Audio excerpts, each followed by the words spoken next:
ఈరోజు కడప నగరంలో శ్రీరామ శోభాయాత్ర 3వ సంవత్సరం నిర్విఘ్నంగా జరుగుతూ ఉంది. పొద్దున 7 గంటలకు మొదలైన రథయాత్ర రాత్రి కోదండరామస్వామి ఆలయంలో ముగుస్తుంది. ఇది ప్రతి సంవత్సరం జరిగేది. మీరు తీసుకుంటే చాలా విశేషంగా భక్తులు హాజరవుతారు ఇక్కడ.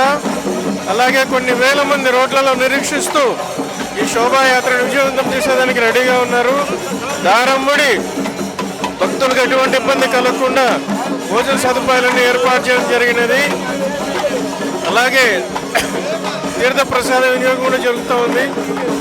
వచ్చిన వాళ్ళు ఎక్కడ కూడా అలసిపోకుండా అన్ని విధాలుగా ఉండేట్టుగా ఈరోజు ఈ సేవా కమిటీ వారు అరేంజ్ చేయడం చాలా శుభదాయకం. అలాగే మన సనాతన ధర్మాన్ని కాపాడుకునే దానికి ఇటువంటి యాత్రలు చాలా అవసరము. అందరూ కలిపి ఇటువంటి ప్రతి సంవత్సరం జరుగుతామని చెప్పి తెలియజేసుకుంటున్నాం. జై శ్రీరామ్. జై శ్రీరామ్. ఈరోజు మహాశోభాయాత్ర కడపలో అంగరంగ వైభవంగా జరుగుతున్నది.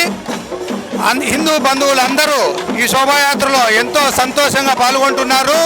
ఈ శోభాయాత్ర భారతదేశం అంతా అందరికీ బ్రహ్మాండంగా కడపలో జరుగుతుందని తెలుస్తూ ఉంది.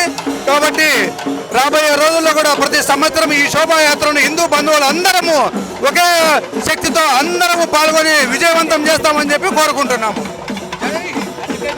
దేశంలో 500 సంవత్సరాల కళ నెరవేరి 3 ఏళ్ళు, రామరాజ్య స్థాపన ఏర్పడి 3 ఏళ్ళు, ఈరోజు దేశంలో హిందువులను ఏకం చేసినటువంటి ఈ బాలరాముడి ప్రాణ ప్రతిష్ఠ జరిగి 3 సంవత్సరాలు గడిచిన సందర్భంగా కడప నగరంలో అంగరంగ వైభవంగా నిన్న మనం సీతారాముల కళ్యాణం జరుపుకున్నాం.